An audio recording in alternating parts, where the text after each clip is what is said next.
Ninakaw niya ang aking buhay. Habang naghihingalo ako sa putikan, nakasuot ang sarili kong kapatid ng puting bestida. Nakakapit sa aking asawa. Wala na si Hilaria. Kalimutan mo na siya. Ang malupit at kasuklam-suklam niyang bulong. Ngunit nagkakamali sila. Bumalik ako mula sa mga abo upang maningil. Babawiin ko ang lahat ng kinuha ninyo. Handa na ba kayong harapin ang multong pilit ninyong ibinaon sa limot? Pabigat lang si Hilaria kay Diego. Ako ang sumalo sa mga durog niyang piraso. Kung hindi dahil sa sakripisyo ko, baka tuluyan ng gumuho ang buhay niya mula nang mamatay ang aking kapatid. Ang malamig, malupit, at puno ng pagkukunwaring tinig na iyon ay umalingaw-ngaw mula sa isang higanteng electronic billboard sa gitna ng walang awang buhos ng ulan. Nagmula ito sa isang eksklusibong panayam ng pinakasikat na ginang ng mga Monteverde. Sa screen, nakangiti si Isabela. Suot ang isang malinis at puting bestida. Hawak ng mahigpit ang kamay ng isang lalaking nakatalikod sa kamera. Siya ang perpektong imahe ng isang santa. Isang bayaning nagligtas sa nagluluksang asawa ng kanyang yumaong kapatid, sa ibaba ng nakakabulag na liwanag ng billboard na iyon. Nakatayo ang isang babaeng balot ng basang-basang manipis na jacket. Nakayuko siya. Pilit na itinatago ang mahabang peklat sa kanyang pisngi gamit ang gilid ng isang kupas na sombrero. Siya si Hilaria, ang babaeng tinawag na pabigat, ang kapatid na idineklarang patay 7 taon na ang nakalilipas. Nanginginig ang kanyang mga manhid na daliri habang binibilang ang ilang pirasong barya at gusot na 20 pesos. Ito lamang ang perang kinita niya mula sa maghapong paghahanap ng kalakal sa basurahan. Ang tanging pag-asa para makabili ng gamot sa lagnat para sa batang si Ligaya na naiwan niyang naghihingalo sa kanilang barong-barong habang patuloy na nagpapaliwanag si Isabela sa screen tungkol sa kanyang kadakilaan. Tila may isang mabigat na bato na dumagan sa dibdib ni Hilaria. Sumikip ang kanyang lalamunan hanggang sa hindi na siya makahinga. Ang sakit na matagal na niyang ibinaon ay muling bumangon. Matalim at walang awa. Sa sobrang panginginig ng kanyang mga kamay, dumausdos ang mga barya mula sa kanyang palad at nahulog ng tuluyan sa madilim na putikan sa kanyang paanan. Napaupo siya sa basang simento. Walang pakialam sa lamig. Pilit niyang kinapa ang malapot na putik upang bawiin ang bawat sentimo. Ang kanyang mga kuko ay napuno ng dumi. Ang kanyang mga tuhod ay nasugatan sa magaspang na kalsada. Gusto niyang sumigaw. Gusto niyang sabihin sa buong mundo na kasinungalingan ang lahat. Ngunit walang lumabas sa kanyang mga labi kundi isang tahimik na hikbi. Siya ay buhay. Ngunit ninakaw ang kanyang pagkatao upang gawing pundasyon ng kaligayahan ng iba mula sa di kalayuan.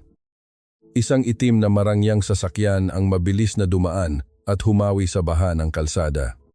Ang maruming tubig ay tumalsik ng malakas. Bumasa sa buong katawan ni Hilaria at sa mga baryang hawak niya. Dahan-dahang bumaba ang madilim na bintana ng sasakyan. Sa isang maikling saglit, nagtama ang kanilang mga mata. Nakatitig si Diego mula sa loob ng mainit at komportableng sasakyan. Ang lalaking minsang nangakong iibigin siya hanggang sa dulo ng walang hanggan. Subalit ngayon, ang mga mata nito ay walang emosyon. Malamig, at tila nakatingin lamang sa isang walang kwentang basura sa gilid ng daan. Hindi siya nakilala nito. Para kay Diego, siya ay isa lamang pulubing nakakadiri. Dahan-dahang tumaas muli ang bintana, at ang sasakyan ay naglaho sa dilim ng ulan. Naiwan si Hilaria na nakaluhod sa putikan. Sa gitna ng panlalamig at pagkadurog, kinuha ni Hilaria ang huling baryang nakuha niya mula sa putik. Gamit ang laylayan ng kanyang punit na damit. Maingat at matiyaga niyang pinunasan ang dumi na nakabalot dito hanggang sa kuminang itong muli. Katulad ng sarili niyang dignidad na pilit binubura ng mundo. Alam niyang may halaga pa rin ito. Napatingin siyang muli sa billboard bago ito mamatay. Sa huling kuha ng kamera kay Isabela, kumislap ang isang pamilyar na bagay sa pulso nito. Isang gintong pulseras na may ukit na bulaklak. Ang pamana ng kanilang ina. Ang mismong pulseras na ninakaw mula sa kamay ni Hilaria noong araw na naaksidente siya at nawalan ng malay. Ang patunay na sinadya ng kanyang kapatid ang lahat. Tumakbo si Hilaria patungo sa maliit na botika sa kanto. Basang-basa at hapong-hapo. Inilapag niya ang mga barya sa salamin. Ngunit umiling lamang ang nagbabantay. Tinuturo ang presyo ng gamot na doble sa perang hawak niya. Walang awa siyang pinaalis sa gitna ng malakas na buhos ng ulan, habang yakap ang sarili sa ilalim ng maliit na silong ng botika. Nakita niya ang isang nakadikit na papel sa pader. Isang anunsyo. Naghahanap ang pamilya Monteverde ng isang pribadong tagapag-alaga para kay Lola Carmen, ang ina ni Diego. Ang sweldo ay sapat upang ipaopera at iligtas ang buhay ng maliit na si Ligaya. Hinaplos ni Hilaria ang magaspang na peklat sa kanyang mukha. Tumingin siya sa direksyon kung saan umalis ang sasakyan ni Diego. At isang katanungan ang umalingaw-ngaw sa kaibuturan ng kanyang pusong nagdurugo. Bakit kailangang ako ang mamatay para mabuhay ka sa kasinungalingan? Ate, ang bawat hakbang ni Hilaria patungo sa higanting tarangkahan ng mansyon ng mga Monteverde ay tila paglalakad sa ibabaw ng nagbabagang pako. Ang bawat bakal na rehas ng gate ay tila mga daliri ng isang higanting pilit siyang kinukulong sa isang nakaraan na nais na niyang ibaon.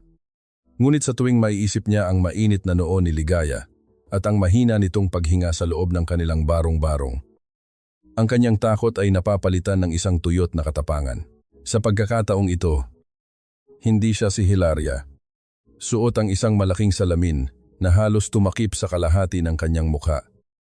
Isang kupas na sombrero, at ang kanyang buhok na mahigpit na nakatali. Siya na ngayon si Lia. Ang peklat sa kanyang pisngi ay tila isang permanenteng paalala ng apoy at pagkawasak. Isang marka na hindi kailanman makikilala ng mga taong nanahan sa loob ng paraisong ito. Ang pagbukas ng mabigat na bakal na pinto ay lumikha ng isang matinis na tunog na tila nagpapahiwatig ng babala sa sinumang mangangahas na pumasok.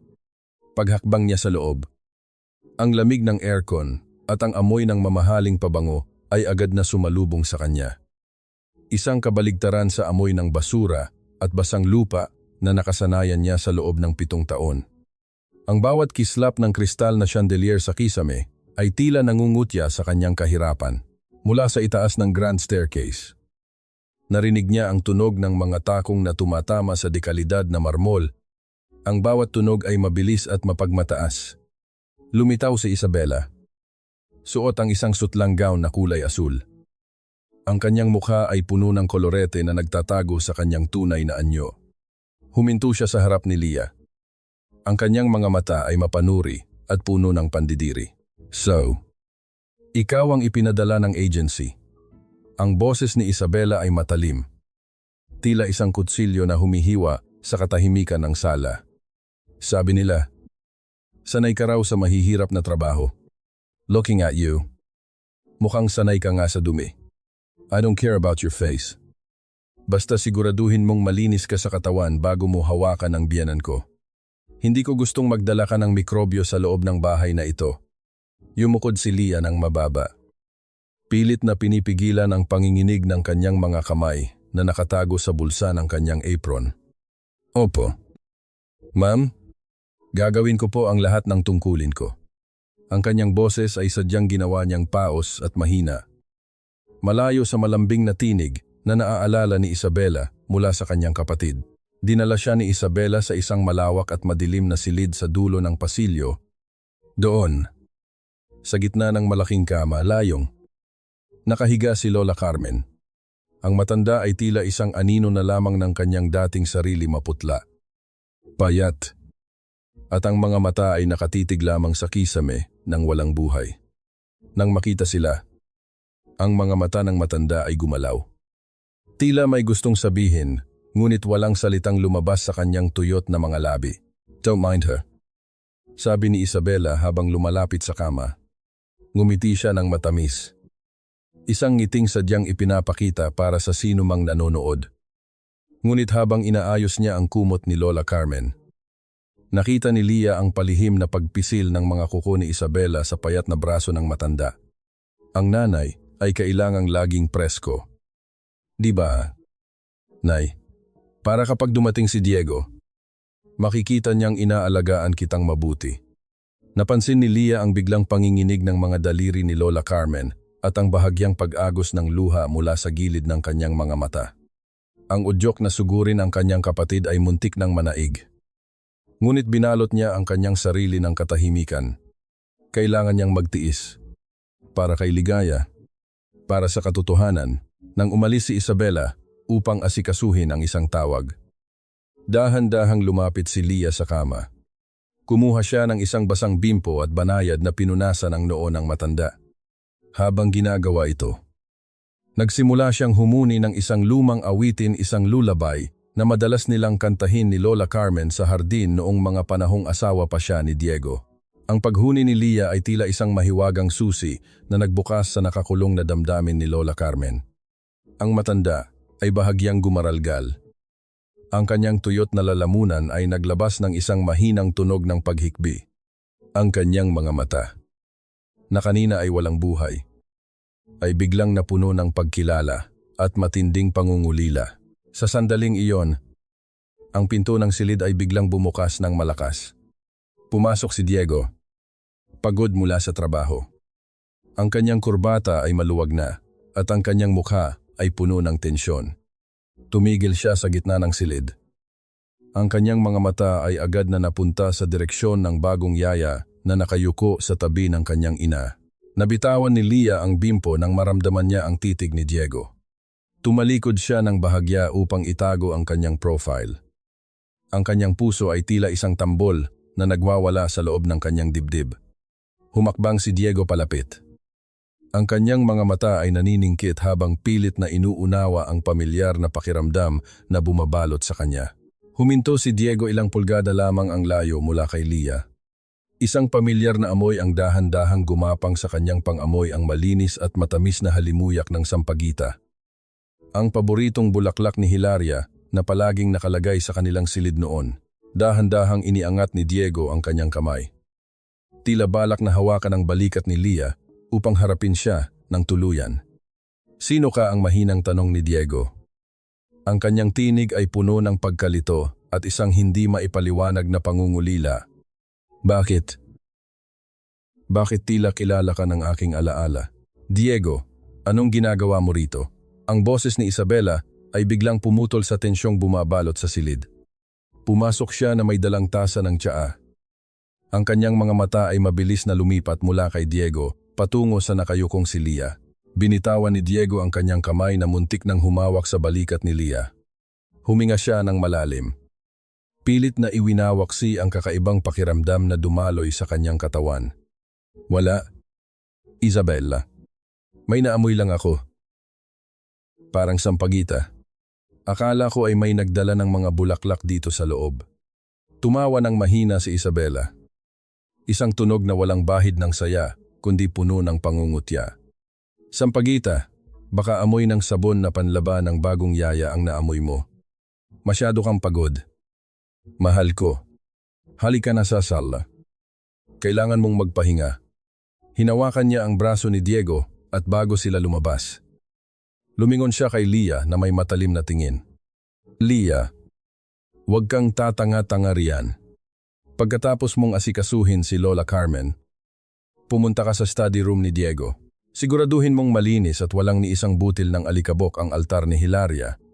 Huwag mong kalimutang palitan ang mga kandila. Nang makaalis ang dalawa, naiwan si Leah na nakatayo sa gitna ng silid. Ang kanyang puso ay tila dinudurog ng libu-libong bigat. Ang linisin ang sarili niyang altar. Ang punasan ang sarili niyang kamatayan. Dahan-dahan siyang naglakad patungo sa study room. Ang silid na dati nilang pinagsasaluhan ni Diego. Ang amoy ng mga lumang libro at leather ay naroon pa rin. Ngunit ang paligid ay nababalot na ng isang malamig at malungkot na enerhiya. Sa isang sulok, nakatayo ang isang maliit na mesa na gawa sa madilim na kahoy. Doon, nakapatong ang isang malaking frame ng larawan. Ito ang larawan ni Hilaria 7 taon na ang nakalilipas. Ang kanyang balat ay makinis. Ang kanyang mga mata ay nagniningning sa kaligayahan. At ang kanyang ngiti ay walang bahid ng pait. Hinawakan ni Leah ang isang basang tela at dahan-dahang idinampi ito sa salamin ng frame. Sinundan niya ang linya ng kanyang dating mukha. Ang mukhang wala pang malalim na peklat. Ang mukhang hindi pa nakatikim ng lupit ng tadhana. Ang bawat haplos niya sa salamin ay tila isang pagkilala sa multo ng kanyang nakaraan. Nandito pa ako. Ilaria. Ang bulong niya sa kanyang isipan. Buhay ako. Pero bakit parang mas totoo pa ang larawang ito kaysa sa akin? Ang kanyang mga luha ay pumatak sa salamin. Na agad niyang pinunasan bago pa ito makabuo ng mantsa. Biglang bumukas ang pinto at muling pumasok si Isabela. Kasunod si Diego. Tila hindi nila napansin ang pamumula ng mga mata ni Lia. Lumapit si Isabela sa altar. Nagkunwari siyang inaayos ang mga bulaklak at nagantanda ng krus ng may labis na drama. Araw-araw. Diego. Ipinagdarasal ko ang kaluluwa ng kapatid ko. Ang pabulong na sabi ni Isabela. Sapat na malakas para marinig ng lahat sa silid. Sana ay mapatawad niya ako kung nagkulang man ako sa kanya. Pero alam kong masaya na siya ngayon dahil alam niyang ikaw ay nasa mabuting kamay. Tumingin si Diego sa larawan ni Hilaria. Ang kanyang mga mata ay puno ng pagsisisi at isang matinding pangungulila. Minsan, Isabela, parang nararamdaman ko siyang nandito lang. Parang hindi siya talaga umalis. Guni-guni mo lang yan. Diego. Ang mabilis na sagot ni Isabela. Ang kanyang boses ay naging seryoso. Patay na si Hilaria. 7 taon na. Ang kailangan mong gawin ay mag-focus sa kasalukuyan. Sa atin, huwag mong hayaang ang mga multo ng nakaraan ang sumira sa kung anong meron tayo ngayon. Isipin mo ang lahat ng sakripisyong ginawa ko para manatiling buo ang pamilyang ito. Napakapit ng mahigpit si Lia sa basahan na hawak niya. Ang bawat salita ni Isabela ay tila isang sampal ng katotohanan, isang katotohanang binuo mula sa mga kasinungalingan, sa sobrang panginginig ng kanyang damdamin. Hindi niya napansin na nasagi niya ang isang maliit na crystal vase na nasa gilid ng mesa. Ang tunog ng pagbasag ng kristal sa sahig ay tila isang pagsabog sa loob ng tahimik na silid. Ang mga piraso ng kristal ay tumalsik sa paligid. Ang iba ay tumama sa paa ni Lia. Anong ginagawa mo, ang sigaw ni Isabela? Ang kanyang mukha ay biglang nagbago mula sa pagiging biktima patungo sa isang galit na leon. Ang tanga-tanga mo talaga. Alam mo ba kung gaano kamahal yan? Pasensya na po. Ma'am. Pasensya na po. Ang nauutal na sabi ni Lia habang mabilis na lumuluhod sa sahig upang pulutin ang mga basag na piraso. Ang kanyang mga kamay ay nanginginig. At sa gitna ng kanyang pagmamadali, isang matulis na dulo ng kristal ang bumaon sa kanyang hintuturo. Isang maliit na patak ng pulang dugo ang lumabas mula sa kanyang sugat at pumatak sa puting carpet. Ngunit bago pa siya makagalaw, naramdaman niya ang isang mainit na kamay na humawak sa kanyang pulso. Si Diego. Lumuhod din siya sa sahig sa tabi ni Lia.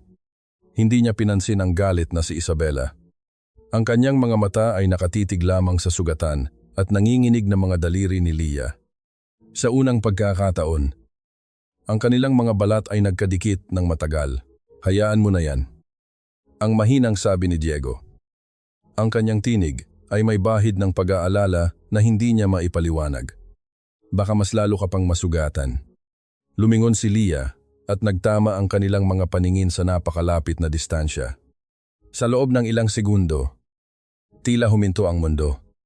Nakita ni Diego ang kislap ng mga luha sa mga mata ni Lia, mga luhang hindi lamang dahil sa sugat, kundi dahil sa isang lalim ng sakit na tila pamilyar sa kanyang kaluluwa.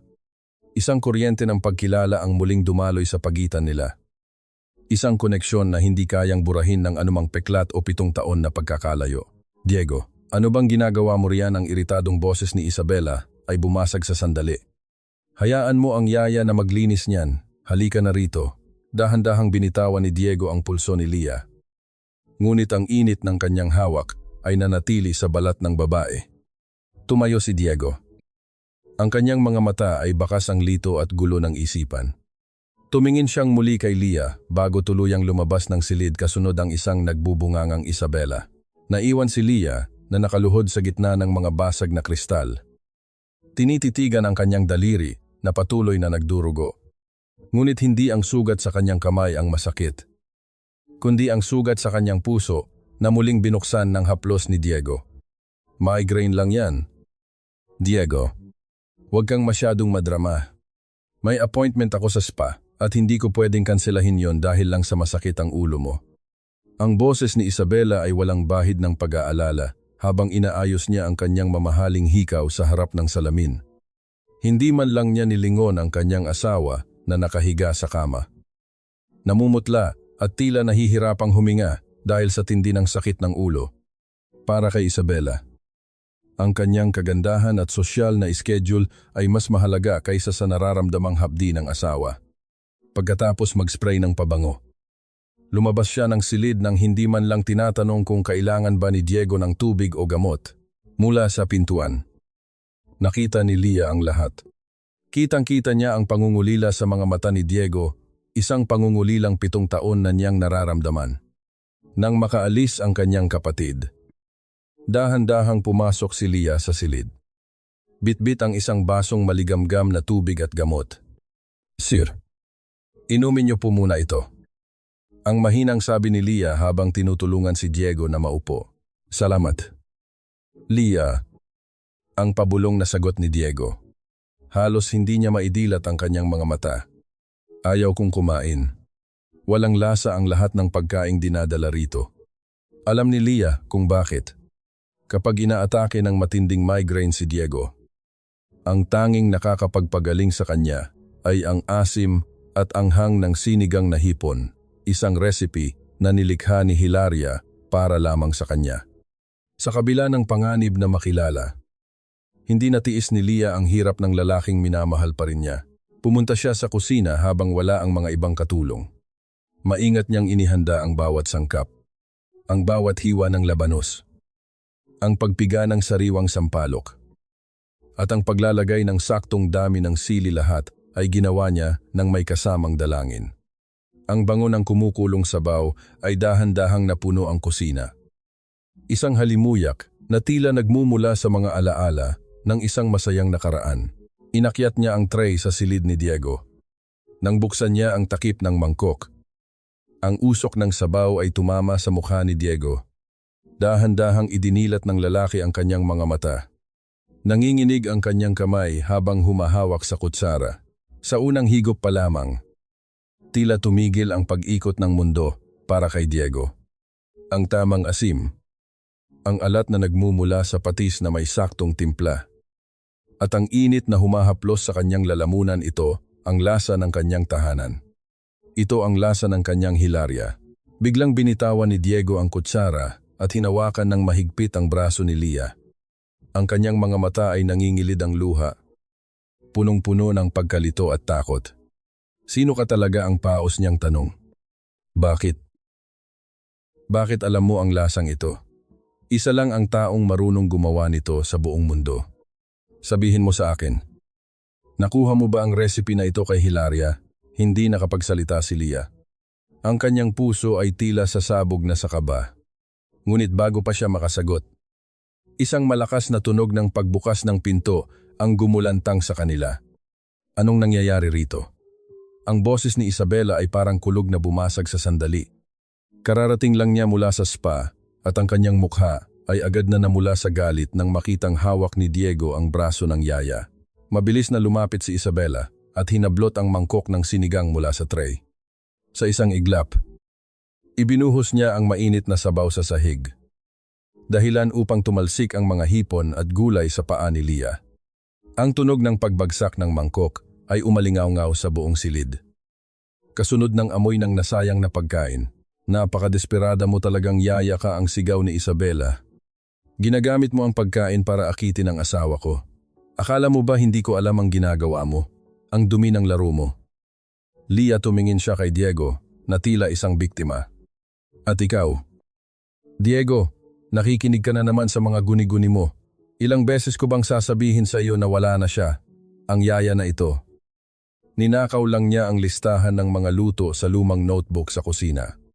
Huwag kang magpauto sa kanya, napayuko si Lia. Ang kanyang mga kamay ay kuyom habang pinagmamasdan ang sinigang na pinaghirapan niya na ngayon ay nasa sahig na. Ang panlalait ni Isabela ay tila mga latigo na humahagupit sa kanyang pagkatao. Linisin mo yan. Ngayon din ang utos ni Isabela habang itinutulak si Lia patungo sa maruming sahig, habang dahan-dahang pinupunasan ni Lia ang sahig. Nakita ni Diego ang isang maliit na detalye. Sa gilid ng tray, may isang tissue paper na itinupi ni Lia bilang sapin. Ang paraan ng pagtupi nito, isang maliit na triangle na may 3 kanto, ay ang eksaktong paraan kung paano magtupi si Hilaria. Isang maliit na golden moment na hindi kayang burahin ng anumang sigaw ni Isabela. Dahan-dahang kinuha ni Diego ang tissue at itinago ito sa loob ng kanyang palad. Ramdam ang panginginig ng kanyang sariling diwa. Nang gabing iyon, matapos ang lahat ng gulo, pumasok si Isabela sa kanyang sariling silid at mabilis na kinuha ang kanyang cellphone. Ang kanyang mukha ay puno ng takot na nauwi sa kabangisan. Hello? Doc, iyong gamot ni Diego. Dagdagan mo ang dosis ng pampatulog at antan. Masyado na siyang nagiging mapag-isip. Ayaw kong magising siya sa katotohanan. Gawin mo na. Ngayon din, habang mahimbing na natutulog si Lia sa kanyang maliit na kwarto, isang anino ang dahan-dahang pumasok. Hawak ni Isabela ang isang matalim na gunting. Ang mga mata niya ay nanlilisik habang nakatitig sa mahaba at magandang buhok ni Lia, ang tanging bagay na hindi nagbago sa anyo ni Hilaria. Sa gitna ng kadiliman, dahan-dahang inilapit ni Isabela ang gunting sa leeg ni Lia. Ang bawat tunog ng paghinga ng babaeng natutulog ay tila nagpapadagdag sa puot ng kanyang kapatid. Nang magising si Lia sa madaling araw, ang unang naramdaman niya ay ang kakaibang lamig sa kanyang batok. Dahan-dahan niyang iminulat ang kanyang mga mata at doon, sa ibabaw ng kanyang lumang unan, nakita niya ang ilang hibla ng kanyang sariling buhok na putol-putol at magulo ang pagkakalagak. Isang tahimik at malupit na banta ang iniwan sa kanya sa gitna ng kadiliman. Hindi kailangang magsalita ni Isabela. Ang mga putol na buhok na iyon ay sapat na upang sabihing nasa ilalim siya ng matalas na talim ng kanyang kapatid. Nanginig ang buong katawan ni Lia habang hinahawakan ang kanyang buhok.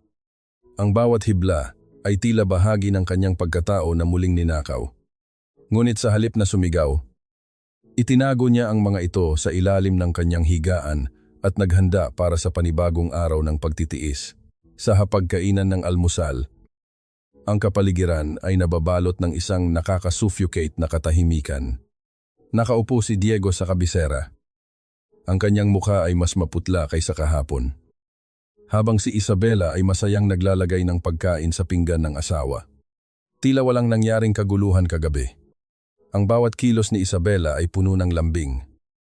Isang uri ng lambing na tila isang dahan-dahang pag-ubos sa lakas ni Diego.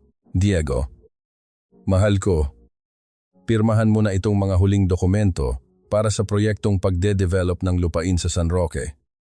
Ang malambing na sabi ni Isabela habang inilalapag ang isang makapal na folder sa tabi ng kape ni Diego.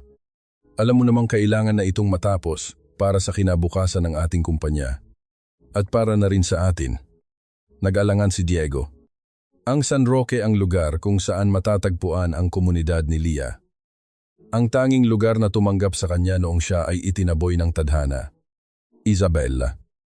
Marami pang pamilya ang nakatira doon. Baka pwede nating pag-usapan ang relokasyon bago ang demolisyon. Dito na pumasok ang pinakamatalim na sandata ni Isabela, ang lason ng utang na loob. Dahan-dahan niyang binitawan ang kanyang tinidor. At ang kanyang mga mata ay biglang napuno ng mga luhang sadyang inihanda. Ganoon na ba? Diego, nakalimutan mo na ba ang lahat ng sakripisyo ko noong mamatay si Hilaria? Ako ang nanatili sa tabi mo.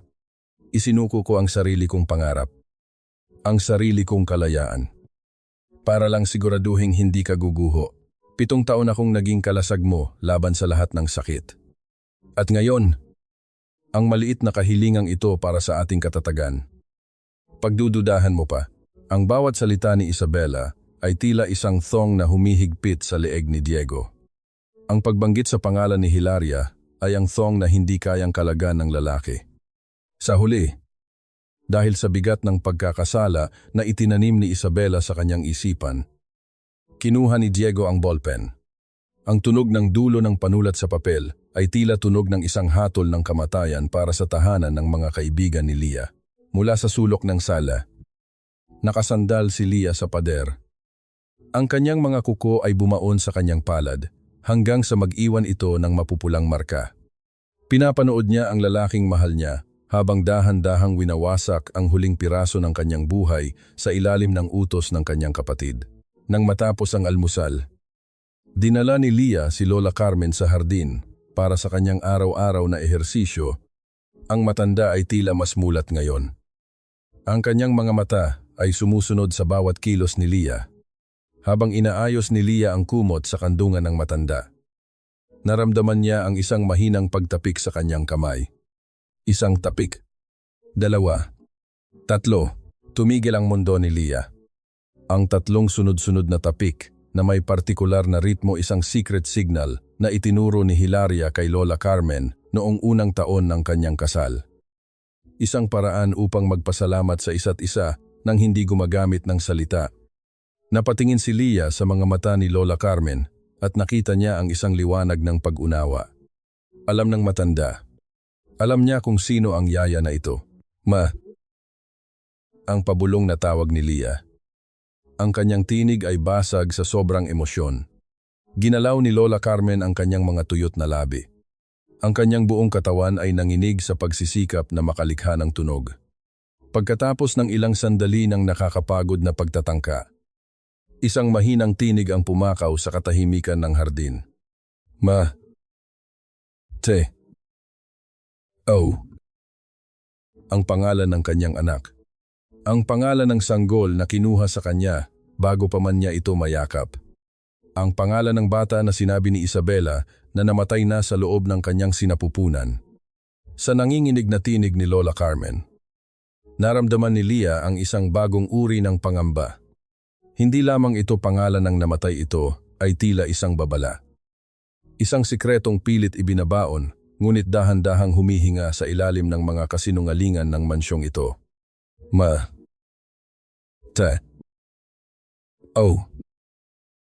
Ang pangalang iyon, na binanggit ni Lola Carmen sa gitna ng hangin ng hardin, ay tila isang matalim na kidlat na gumuhit sa kaluluwa ni Leah. Ang bawat pantig ay nagdala ng hapdi na higit pa sa anumang peklat sa kanyang mukha. Mateo ang anak na hindi niya nasilayan ang unang ngiti. Ang sanggol na sinabi ni Isabela na namatay na bago pa man mailabas sa kanyang sinapupunan. Ngunit sa paraan ng pagtingin ni Lola Carmen, sa panginginig ng kanyang mga tuyot na labi, alam ni Leah na may higit pang katotohanan sa likod ng pangalang iyon. Opo. Ma. Ako ito. Buhay ako. Ang pabulong na sagot ni Leah habang mahigpit na hinahawakan ang mga kamay ng matanda. Ang kanyang mga luha ay pumatak sa kulubot na balat ni Lola Carmen. Isang tahimik na binyag ng katotohanan sa loob ng isang bahay na binuo sa mga kasinungalingan. Sa pagkakataong iyon, hindi na siya ang yaya na si Leah. Siya ang manugang na si Hilaria. Ang tunay na reyna ng tahanang ito na itinapon sa labas ng pintuan. Ginalaw ni Lola Carmen ang kanyang mga mata patungo sa itaas. Sa direksyon ng bintana ng silid-aralan ni Isabela na laging nakakubli sa likod ng makakapal na kurtina. Gamit ang kanyang nanghihinang mga daliri, itinuro niya ang direksyon ng silid na iyon. Ang lugar kung saan itinatago ni Isabela ang lahat ng kanyang mga lihim at madidilim na transaksyon. Nagkaroon ng pagkakataon si Leah ng hapon na iyon. Si Isabela ay abala sa sala. Nagpapakitang gilas sa isang tea party kasama ang mga matataas na asawa ng mga negosyante. Ang tunog ng kanilang mga pilit na tawa at ang kalansing ng mga mamahaling tasa ay nagsilbing tabing para sa kilos ni Leah. Dahan-dahang umakyat si Leah sa itaas. Ang kanyang mga hakbang ay kasing tahimik ng isang anino. Sa harap ng pinto ng study room ni Isabela, huminto siya. Nakakandado ito. Isang malamig na hadlang na tila nagbabala sa kanya na bumalik na. Ngunit ang alaala ni Mateo at ang udyok ni Lola Carmen ay nagbigay sa kanya ng lakas. Kinuha niya ang isang manipis na hair clip mula sa kanyang buhok, isang kasanayang natutunan niya sa malupit na lansangan ng somrak para lamang mabuhay. Ang tunog ng bakal na naglalapat sa loob ng lock ay tila isang malakas na pintig ng puso sa kanyang pandinig. Pagkatapos ng ilang sandali ng pag-ikot at pag-asinta, naramdaman niya ang isang mahinang pagpindot. Bumukas ang pinto ng walang anumang ingay. Ang loob ng silid ay amoy lumang papel at isang uri ng pabango na kasing tapang ng ambisyon ni Isabela. Mabilis na naghanap si Leah. Ang kanyang mga kamay ay dumaan sa mga folder at dokumento hanggang sa marating niya ang isang lihim na compartment sa ilalim ng malaking desk. Doon, nakatago ang isang maliit na kahon na gawa sa madilim na kahoy. Nang buksan niya ito, ang unang tumambad sa kanya ay isang dokumento na may opisyal na selyo. Ang kanyang sariling pangalan ay nakasulat doon sa malalaking titik Hilaria Reyes Monteverde. Isang huwad na Certificate of Death. Isang papel na nagsasabing siya ay wala na. Na pinirmahan ng isang doktor na hindi niya kilala. 7 taon na ang nakalilipas. Ngunit sa ilalim nito ay may isang mas nakakatakot na natuklasan, isang ledger na naglalaman ng mga petsa at halaga ng pera na ipinadala ni Isabela sa isang pribadong klinika sa probinsya. Matapos ang aksidente, ang kanyang hininga ay naging mabilis. Ang mga kamay niya ay naging kasing lamig ng yelo. Sa bawat pahina na binubuklat niya, ang maskara ni Isabela ay unti-unting nadudurog sa kanyang isipan. Hindi lang siya basta itinapon, siya ay binalak na burahin sa mundo. Ngunit ang katahimikan ng silid ay biglang nabasag. Mula sa pasilyo, narinig niya ang lagutok ng mga takong na tumatama sa marmol na sahig. Mabilis at direkta ang bawat hakbang. Palapit ng palapit sa pintuan ng study room. Ang boses ni Isabela ay narinig niyang nagpapaalam sa kanyang mga panauhin. Ang tono nito ay biglang nagbago mula sa pagiging masayahin patungo sa pagiging seryoso at malamig. Siguraduhin ninyong walang nakakapasok sa study room ko habang wala ako. Ang utos ni Isabela sa isang katulong. Ngunit ang tunog ng kanyang mga hakbang ay hindi huminto hanggang sa marating niya ang tapat mismo ng pinto. Napatitig si Leah sa hawakan ng pinto na dahan-dahang umiikot. Wala siyang mapagtataguan sa loob ng silid na iyon na hindi makikita ni Isabela. Ang kanyang puso ay tila isang tambol na nagwawala. Habang ang liwanag mula sa pasilyo ay nagsimulang pumasok sa dahan-dahang pagbukas ng pinto. Mabilis na kumilos ang instinto ni Leah. Sa loob ng ilang segundo, bago pa tuluyang bumukas ang pinto, mabilis siyang sumisid sa likod ng makapal at mabigat na kurtinang pelos na kulay pula na nakasabit sa gilid ng malaking bintana. Pinigilan niya ang kanyang paghinga. Isinandal ang kanyang likuran sa malamig na semento ng pader. At ipinikit ang kanyang mga mata ng mariin. Ang tanging naririnig niya ay ang malakas na pintig ng sarili niyang puso na tila gustong kumawala sa kanyang dibdib. Narinig niya ang tunog ng mga yabag ni Isabela sa ibabaw ng makinis na sahig. Ang bawat hakbang nito ay tila isang babala. Naramdaman ni Leah ang pag-agos ng hangin mula sa pintong nakabukas. Narinig niya ang kalansing ng mga alahas ni Isabela habang binubuksan nito ang isang drawer. Ang mabilis na paglipat ng mga papel. At ang mahinang pag-ungol ng inis mula sa kanyang kapatid. Nasaan na ba ang kwintas na iyon ang pabulong na tanong ni Isabela sa sarili? Matapos ang ilang sandali ng paghalungkat, narinig ni Leah ang tunog ng pagsasara ng drawer at ang muling pag-alis ng mga yabag patungo sa labas. Nang muling tumunog ang paglapat ng pinto sa hamba nito, doon lamang nagpakawala ng hangin si Leah. Halos manghina ang kanyang mga tuhod. Ngunit alam niyang kailangan niyang makaalis doon sa lalong madaling panahon. Nang makalabas siya sa study room nang hindi napapansin, dumaan siya sa likurang hagdan patungo sa labas. Ngunit ang tadhana ay tila may ibang plano para sa kanya. Sa sala, sa harap ng lahat ng mga katulong, biglang huminto si Isabela. Napatingin ito sa kanyang mamahaling sapatos na gawa sa balat ng buwaya. May nakita itong bakas ng tuyong putik sa gilid niyon putik na nakuha niya nang sandaling dumaan siya sa hardin kanina. Leah ang matalim na tawag ni Isabela na umalingaw-ngaw sa buong sala. Dahan-dahang lumapit si Leah. Nakayuko at pilit na itinatago ang kaba. Po, ma'am, tingnan mo ito. Turo ni Isabela sa kanyang sapatos. Ang kanyang mukha ay namumula sa galit dahil sa isang maliit na mantsa. Ang dumi. Napakabaya ninyo sa paglilinis ng bahay na ito. Akala ninyo ba ay binabayaran ko kayo para magpitiks lang. Pasensya na po. Ma'am, lilinisin ko po agad. Ang mahinang sagot ni Leah. Akmang kukuha siya ng basahan ngunit pinigilan siya ng isang malakas na sigaw. Huwag mong gamitan ng basahan ng sapatos ko, baka magasgas yan ang bulyaw ni Isabela. Tumingin siya sa suot na apron at lumang damit ni Leah na may bahid din ng dumi mula sa kanyang pagtatago kanina. Isang malupit na ideya ang gumuhit sa mga labi ng kanyang kapatid. Lumuhod ka. Gamitin mo ang sarili mong damit para linisin ang dumi sa sapatos ko. Ngayon din, isang malalim na katahimikan ang bumalot sa sala. Ang mga ibang katulong ay napayuko na lamang sa awa. Habang si Leah ay naramdaman ang panlalamig ng kanyang buong pagkatao. Ang pagluhod sa harap ng taong nagnakaw ng kanyang buhay ay ang pinakamabigat na parusa. Ngunit alam niyang kailangan niyang lunukin ang kanyang pride. Dahan-dahan siyang lumuhod sa malamig na marmol. Gamit ang laylayan ng kanyang apron, sinimulan niyang punasan ang sapatos ni Isabela. Ayusin mo, siguraduhin mong kikinang yan. Ang utos ni Isabela habang itinutulak ng bahagya ang kanyang paa sa balikat ni Leah. Isang paraan upang lalong iparamdam ang kanyang kapangyarihan. Sa gitna ng eksenang ito, biglang bumukas ang pintuan ng mansyon. Pumasok si Diego. Pagod mula sa isang mahabang board meeting. Ang kanyang paningin ay agad na nahulog sa kinaroroonan ng dalawa. Tumigil siya sa paglalakad. Ang kanyang mga mata ay nanlaki sa gulat at hindi maipaliwanag na galit nang makita ang yaya na nakaluhod sa paanan ng kanyang asawa. Isabela, anong ginagawa mo? Ang malakas na tanong ni Diego. Ang kanyang boses ay puno ng autoridad at pagkadismaya. Nagulat si Isabela at agad na nagbago ang kanyang ekspresyon. Diego. Mahal ko. Itong yaya kasi. Napakabaya. Sinasanay ko lang siya sa disiplina.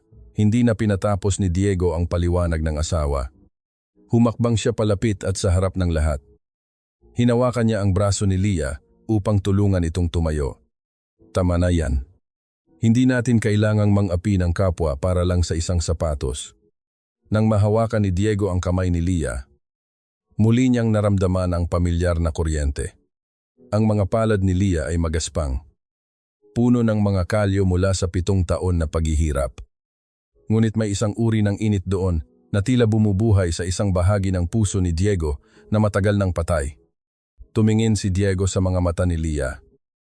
At nakita niya ang isang matinding lalim ng sakit at dignidad na hindi nararapat sa isang simpleng katulong. Salamat po. Sir. Pabulong na sabi ni Leah bago mabilis na tumalikod at naglakad patungo sa kusina. Naiwan si Diego na nakatayo. Tinititigan ang kanyang sariling palad na tila naroon pa rin ang bakas ng hawak ni Leah. Ang hinala sa kanyang isipan ay lalong lumalim. May kung anong misteryo sa babaeng ito na tila humihigop sa kanyang buong atensyon ng gabing iyon. Sa loob ng kanyang madilim na opisina, kinuha ni Diego ang kanyang telepono. Tinawagan niya si Atia, Lorenzo Cruz, ang tapat na abogado ng pamilya. Lorenzo, kailangan ko ang tulong mo. Ang seryosong sabi ni Diego habang nakatingin sa labas ng bintana. Sa direksyon ng tirahan ng mga katulong. Paimbestigahan mo ang yaya na si Leah. Gusto kong malaman ang bawat detalye ng buhay niya bago siya napunta rito. Huwag kang mag-iiwan ng kahit anong bato na hindi nababaligtad. May tinatago ang babaeng yan. At kailangan kong malaman kung ano iyon. Siguraduhin ninyong hindi siya nakakaalis ng bahay nang hindi ko alam. May kakaiba sa mga mata ng babaeng iyon. At ayaw kong maging sagabal siya sa plano ko. Ang tinig ni Isabela ay tila isang malamig na bulong ng ahas na nagmula sa loob ng kanyang silid. Habang sinasabi niya ang mga salitang iyon sa kanyang mga pinagkakatiwalaang tauhan, ang kanyang mga mata ay naniningkit sa paghihinala.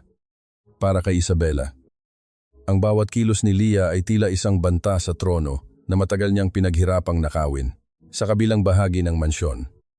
Sa madilim at masikip na quarters ng mga katulong. Nagmamadaling nagbihis si Leah. Ginamit niya ang kanyang kaisa-isang araw ng pahinga upang lumabas. Hindi para mag-aliw, kundi para sa isang misyong buhay at kamatayan. Sa ilalim ng kanyang lumang jacket, Maingat niyang itinago ang bawat sentimo na naipon niya mula sa kanyang unang sweldo perang kailangan ni Ligaya para sa kanyang mga gamot sa ospital. Hindi alam ni Leah na sa bawat hakbang niya palabas ng gate, may isang itim na sasakyan na tahimik na sumusunod sa kanya mula sa malayo. Sa loob niyon ay si Ati, Lorenzo Cruz.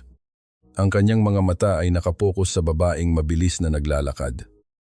Tila pamilyar ang bawat indayog ng balikat nito sa kanyang alaala bilang abogado ng pamilya Monteverde sa loob ng mahabang panahon. Narating ni Leah ang isang pampublikong ospital na puno ng amoy ng gamot at siksikan ng mga taong naghihintay ng lunas.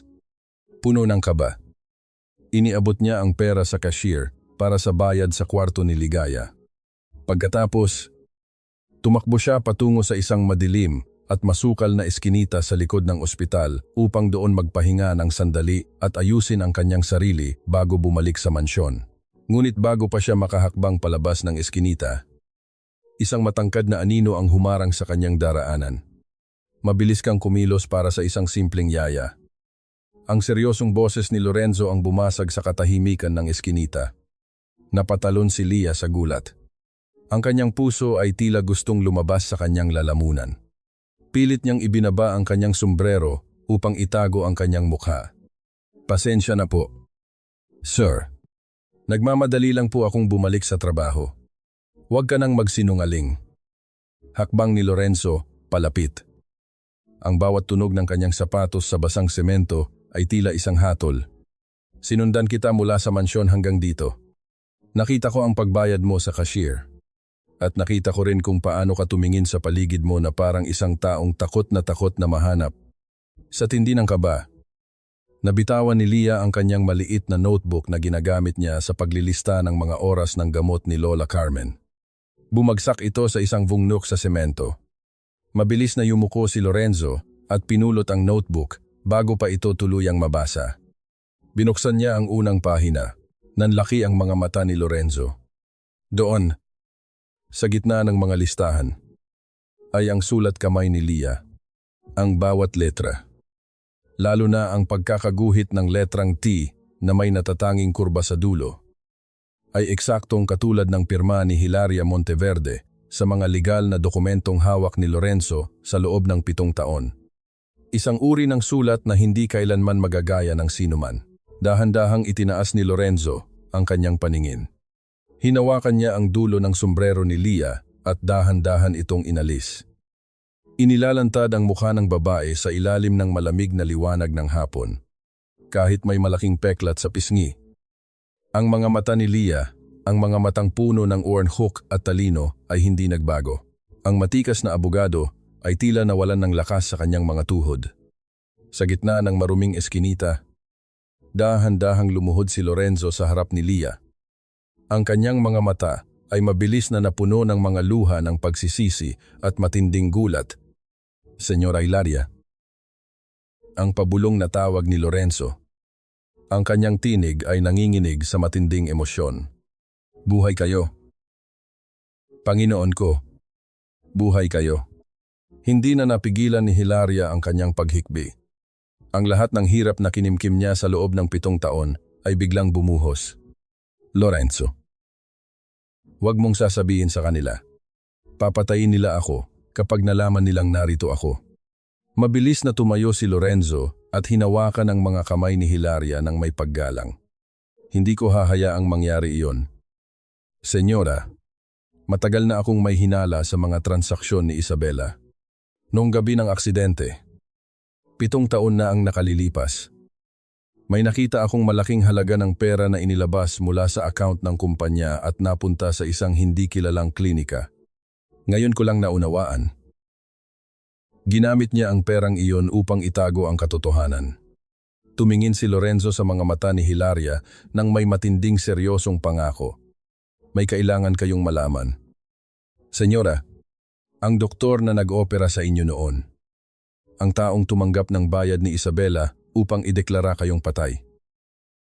Nahanap na ng mga tauhan ko ang pinagtataguan niya sa probinsya. At handa na siyang magsalita. Huwag mo siyang iligtas. Hayaan mong mamatay ang bata. Babayaran kita ng 1,000,000 para siguraduhin hindi na sila magigising na 2. Ang boses na iyon, kahit na balot ng ingay mula sa isang lumang recorder, ay hindi maikakaila. Iyon ang tinig ni Isabela, malamig, kalkulado, at walang kahit katiting na awa. Sa loob ng isang barong-barong na amoy luma at gamot sa liblib na bahagi ng probinsya, tila tumigil ang pag-inog ng mundo para kay Hilaria. Ang bawat salitang lumabas sa recorder ay tila mga hiram na punyal na isa-isang bumaon sa kanyang puso.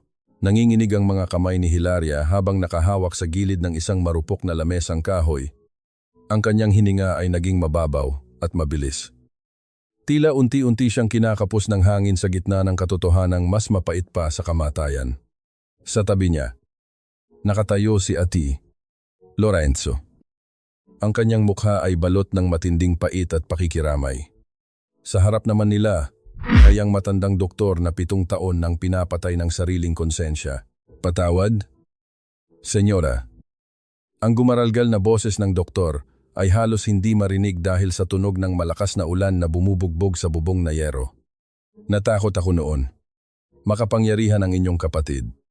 Sinabi niya sa akin na kung ililigtas ko ang bata, ako ang susunod na itatumba.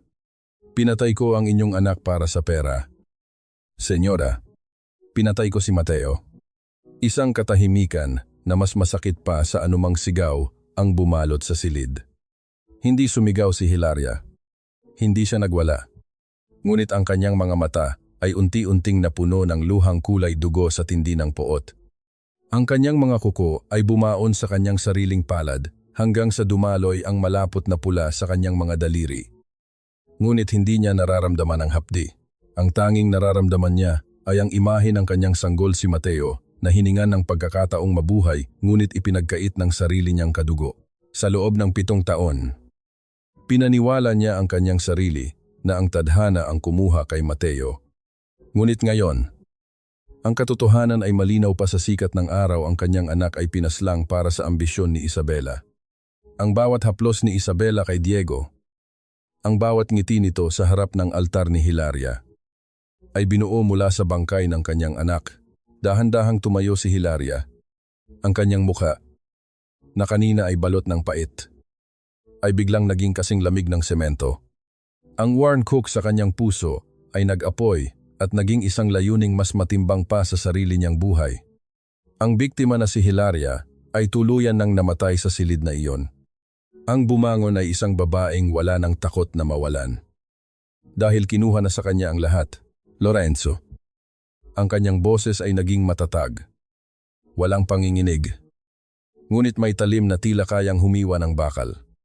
Ihanda mo ang lahat. Ayaw kong mamatay si Isabela ng mabilis. Gusto kong panoorin niya ang sarili niyang pagguho sa harap ng mundong pilit niyang niloko. Inabot ni Lorenzo ang isang itim na sobre na naglalaman ng mga kopya ng transaksyon at ang mismong tape recorder. Nakahanda na ang lahat para sa gala bukas. Senyora, ang entablado ay para na sa inyo. Nang makabalik si Hilaria sa mansyon Monteverde kinagabihan, sinalubong siya ni Isabela sa pasilyo. Ang kanyang kapatid ay abala sa pagsusukat ng isang mamahaling kwintas para sa party bukas. Nang makita si Hilaria na basang-basa at tila galing sa malayo, agad na lumipad ang kamay ni Isabela at isang malakas na sampal ang dumapo sa pisngi ni Hilaria. Saan ka nang galing? Yaya na walang kwenta ang sigaw ni Isabela. Ang kanyang mga mata ay nanlilisik sa galit. Pinaghintay mo ako, ang dumi-dumi mo. Baka mahawaan mo pa ang mga gamit ko. Dahan-dahang inilingon ni Hilaria ang kanyang mukha. Ramdam niya ang hapdi ng sampal. Ngunit sa loob niya, ang galit ay mas higit pa sa anumang sakit. Sa halip na yumuko o umiyak, tiningnan niya si Isabela ng diretso sa mga mata. Isang malamig at misteryosong ngiti ang gumuhit sa mga labi ni Hilaria. Isang ngiting nagpapatayo ng balahibo. Opo. Ma'am, pasensya na po. Ang mahinang sabi ni Hilaria. Ngunit ang bawat salita ay may dalang bigat. Sasamahan ko kayo bukas. Sasamahan ko kayo hanggang sa dulo ng inyong huling gabi sa bahay na ito. Isang malupit na biro ng tadhana ang bumungad kay Lia nang iabot sa kanya ni Isabela ang isang puting gown na gawa sa pinakamahal na sutla. Ang tela ay kasing kinis ng balat ng isang sanggol. at sa ilalim ng liwanag ng silid. Kumikinang ito na tila may sariling liwanag. Kilala ni Leah ang gown na ito. Ito ang suot niya noong ika-7 anibersaryo nila ni Diego, ang huling gabi na naramdaman niyang siya ang pinakamasayang babae sa mundo bago naganap ang aksidente. Plantsahin mo ito ng maigi. Leah. Ang utos ni Isabela habang nakatingin sa sariling refleksyon sa salamin. Isang mapanuyang ngiti ang gumuhit sa kanyang mga labi. Ito ang isusuot ko para sa gala bukas. Gusto kong makita ng lahat na kahit ang mga gamit ng namayapa kong kapatid ay mas bagay sa akin. Huwag kang mangangahas na lagyan iyan ng kahit anong mantsa, kundi malalagot ka sa akin. Bumigat ang bawat paghinga ni Leah habang inilalatag niya ang gown sa ironing board. Ang bawat haplos ng mainit na plancha sa tela ay tila pagdampi ng apoy sa kanyang sariling balat. Habang umuusok ang singaw mula sa basang tela, bumabalik sa kanyang isipan ang mga bulong ni Diego noong gabing iyon. Ang mga pangako ng pag-ibig na ngayon ay tila mga abo na lamang. Ngunit sa halip na manghina, ang bawat hagod ng kanyang kamay ay naging matatag. Hindi na siya ang biktima. Ang gown na ito ang magiging saksi sa muling pagbangon ng tunay na may-ari nito. Biglang bumukas ang pinto at pumasok si Diego. Ang kanyang mukha ay balot ng pait at pagod. Ang mga kamay ay nakahawak sa kanyang sentido. Nang makita niya ang puting gown na nakalatag, tila isang malakas na suntok ang tumama sa kanyang dibdib. Ang imahe ni Hilaria na suot ang gown na iyon ay biglang sumagi sa kanyang alaala, na naging sanhi ng isang matinding kirot sa kanyang ulo. Napahawak si Diego sa sandalan ng upuan. Ang kanyang hininga ay naging mabilis at gulo. Diego, mahal ko. Okay ka lang ba? Mabilis na lumapit si Isabela. Dala ang isang basong tubig at ang nakasanayang puting tableta. Eto, inumin mo na ang gamot mo. Sinabi ko naman sa iyo.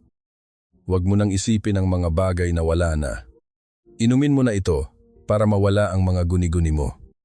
Ngunit sa pagkakataong ito, may kakaibang nangyari. Tinitigan ni Diego ang tableta.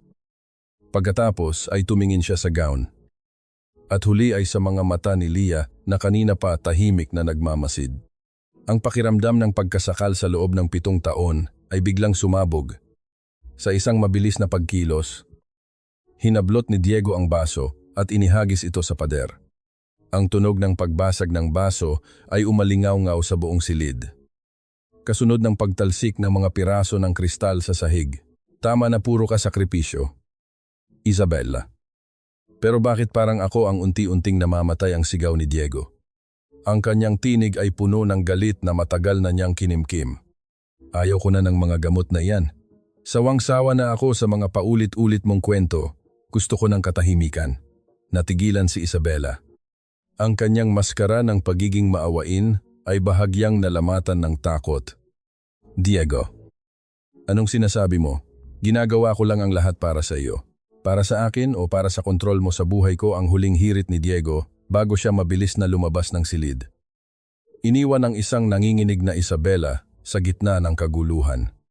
Lumapit si Leah ng dahan-dahan. Hindi siya nagsalita. Lumingon si Isabela sa kanya. Ang mga mata nito ay nanlilisik sa galit at takot.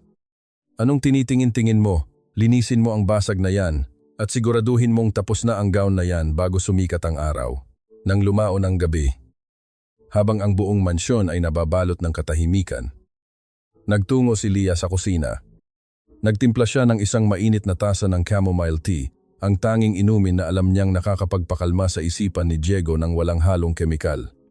Dinala niya ito sa balkonahe, kung saan nakita niya si Diegong nakatanaw sa malayo.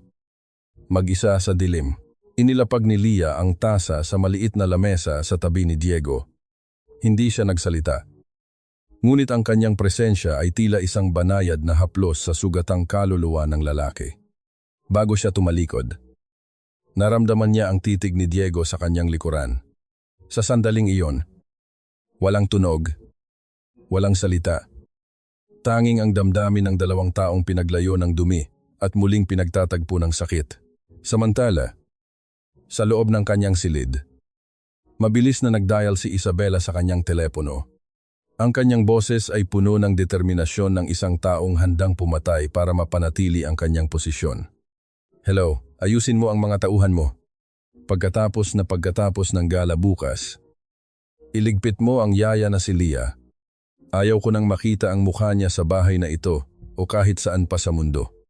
Gawin mo itong mukhang aksidente. Intindido. Narinig ni Leah ang bahagyang kalansing ng telepono mula sa kabilang silid habang pabalik siya sa kanyang quarters. Pumasok siya sa kanyang maliit na kwarto at humarap sa isang lumang salamin. Kinuha niya ang isang matalim na gunting. Tinitigan niya ang kanyang mahaba at magulong buhok, ang huling simbolo ng kanyang pagiging yaya. Ang huling simbolo ng kanyang pagpapakumbaba. Sa isang mabilis at matatag na pagkilos, ginupit ni Leah ang kanyang sariling buhok hanggang sa balikat. Ang mga hibla ng buhok ay dahan-dahang nahulog sa sahig. Tila mga bahagi ng isang lumang balat na hinuhubad. Ang babaeng nakatingin sa salamin ay hindi na ang yaya na si Leah na laging nakayuko. Ang mga mata niya ay nagniningning na ngayon sa ilalim ng liwanag ng buwan. Handa nang harapin ang bukas ang gabi ng huling paghuhukom. Ang gabi ng gala ng mga Monteverde ay nababalot ng isang uri ng karangyaan na tila sumasakal sa hininga. Ang bawat sulok ng malawak na ballroom ng hotel ay pinalamutian ng mga puting orkidya at mga kristal na sumasalamin sa nakakasilaw na liwanag ng mga dambuhalang chandelier. Ang amoy ng mamahaling wine at mga imported na pabango ay humahalo sa pilit na tawa ng mga matataas na tao sa lipunan. Ngunit sa ilalim ng lahat ng kislap na ito, may isang bagyong tahimik na nagtitipon ng lakas sa likod ng entablado. Nakatayo si Leah habang inaayos ang suot na uniforme ng yaya. Maikli na ang kanyang buhok. Maayos na nakatago sa ilalim ng kanyang puting cap. Ang kanyang mga mata, na dati ay laging nakayuko, ay nagniningning ngayon sa ilalim ng malamig na liwanag ng dressing room. Wala na ang takot. Ang bawat pintig ng kanyang puso ay tila isang pagbibilang patungo sa sandali ng paniningil. Dahan-dahan niyang itinulak ang wheelchair ni Lola Carmen patungo sa gilid ng VIP table. Ang matanda ay tila nararamdaman ang tensyon sa paligid. Ang kanyang mga daliri ay mahigpit na nakakapit sa braso ni Leah. Ang kanyang mga mata ay hindi umaalis sa mukha ng manugang. Tila may isang hindi mabigkas na pangako sa pagitan nilang dalawa, na ang gabing ito ang magiging huling gabi ng kanilang pagdurusa sa ilalim ng kamay ni Isabela. Pagpasok ni Diego sa ballroom, agad siyang pinaligiran ng mga kamera at mga taong gustong makuha ang kanyang atensyon. Nakasuot siya ng isang dekalidad na tuksedo. Ngunit ang kanyang mukha ay hindi nagpapakita ng anumang saya. Ang kanyang mga mata ay tila may hinahanap sa gitna ng maraming tao. Sa tuwing may makikita siyang isang anino na kahawig ni Leah, bumibilis ang kanyang paghinga. Ngunit agad ding nadidismaya kapag napagtatantong hindi ito ang babaeng naging mitsa ng kanyang pag-iisip nitong mga nakaraang araw. Samantala, sa loob ng control room sa itaas ng ballroom, mabilis na kumilos si Atty. Lorenzo, gamit ang isang mahinang pagkilos. Nagawa niyang makuha ang atensyon ng ginitgit na technical assistant. Pagkatapos ng ilang sandali ng mabilis na pakikipag-usap na nauwi sa paggamit ng kanyang autoridad, naiwan si Lorenzo na mag-isa sa harap ng mga monitor. Isinaksak niya ang itim na USB sa pangunahing system. Ang bawat pag-load ng progress bar sa screen ay tila isang dambuhalang thong na humihigpit sa leeg ng kasinungalingan. Umakyat si Isabela sa entablado sa gitna ng malakas na palakpakan. Lumingon siya sa paligid ng may labis na pagmamalaki. Suot ang puting sutlang gown na ninakaw niya mula sa nakaraan ni Hilaria. Ang bawat kislap ng kanyang mga alahas ay tila nangungutya sa kahirapan ng mga taong kanyang inapakan upang marating ang kinalalagyan niya ngayon. Maraming salamat sa inyong lahat. Ang simula ni Isabela, ang kanyang tinig ay puno ng sadyang panginginig ng damdamin habang humahawak sa mikropono. Ngayong gabi, hindi lang tayo nagtitipon para sa negosyo. Nagtitipon tayo para sa alaala. 7 taon na ang nakalilipas mula nang mawala ang aking mahal na kapatid na si Hilaria. Siya ang aking inspirasyon sa pagbuo ng pundasyong ito. Ang bawat sentimo na ating makukuha rito ay para sa mga batang nangangailangan, mga batang tulad ng hindi pinalad na anak ni Hilaria na si Mateo. Narinig ni Leah ang bawat salita mula sa kanyang kinaroroonan sa gilid ng dilim. Ang pagbanggit ni Isabela sa pangalan ni Mateo ay tila isang mainit na plancha na dumampi sa kanyang puso. Ang galit ay dahan-dahang gumapang mula sa kanyang mga paa hanggang sa kanyang lalamunan. Ngunit nanatili siyang tahimik. Pinanood niya ang kanyang kapatid na nagpapanggap na umiiyak sa harap ng madla. Habang ang mga tao ay bumubulong ng papuri sa kabutihan ng ginang bilang parangal sa kanya. Pagpapatuloy ni Isabela habang pinapahid ang peking luha. Nais ko sanang panoorin ninyo ang isang maikling video na nagpapakita ng aming mga paglalakbay at ang mga buhay na ating nabago. Ang mga ilaw sa ballroom ay dahan-dahang namatay. Iniwan ang lahat sa loob ng isang inaasahang katahimikan. Ang dambuhalang screen sa likod ni Isabela ay nagsimulang magpakita ng puting liwanag. Ngunit bago pa lumitaw ang unang imahe ng video, ang speaker ay naglabas ng isang mahabang tunog ng static na tila nagbibigay ng babala sa darating na unos. Ang mukha ni Isabela ay nanatiling nakangiti sa harap ng mga bisita.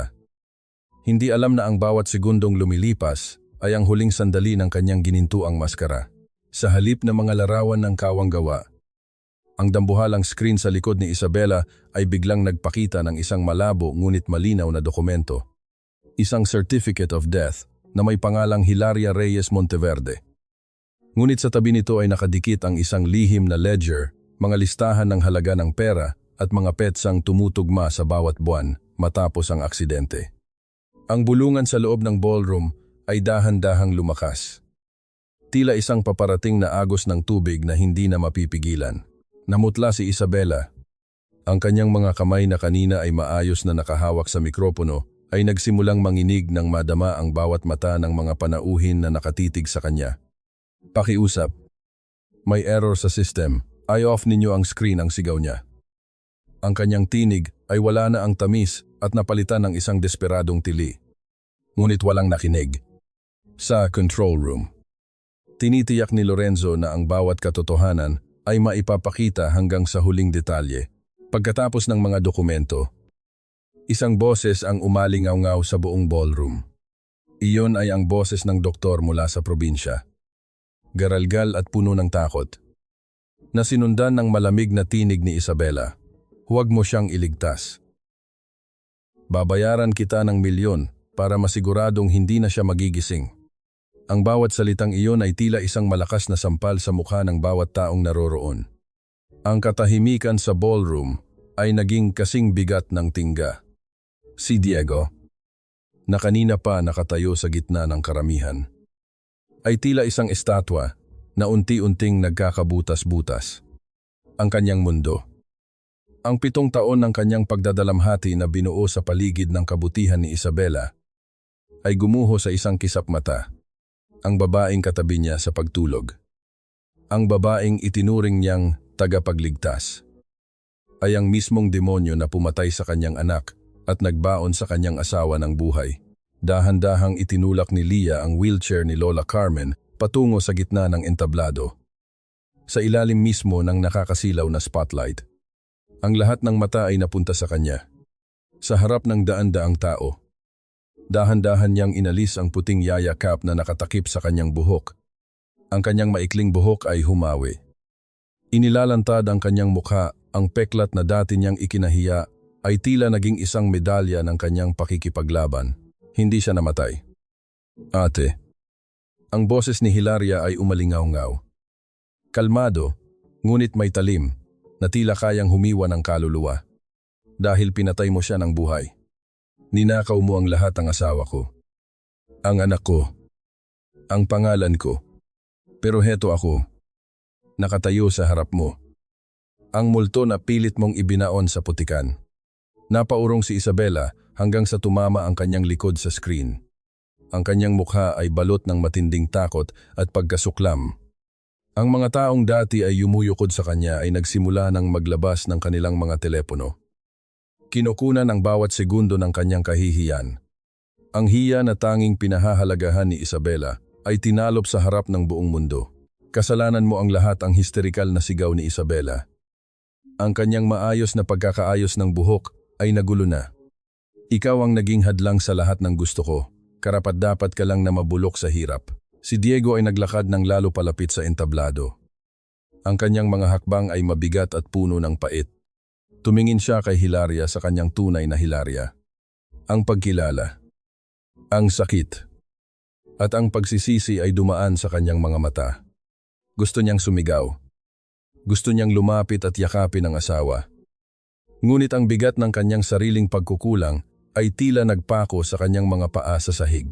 Sa gitna ng kaguluhan, habang ang mga security guard ay mabilis na umaakyat sa entablado upang pigilan ang komosyon. Isang matulis at kumikinang na bagay ang nakuha ni Isabela mula sa lamesa ng malaking cake sa gilid. Ang kislap ng mahabang kutsilyo ay tumama sa liwanag ng chandelier. Kung babagsak ako, isasama kita sa impyerno, ang galit na gam ni Isabela. Sa isang iglap, habang ang lahat ay nakatuon ang pansin sa pagdating ng mga guwardiya, mabilis siyang sumugod patungo kay Hilaria.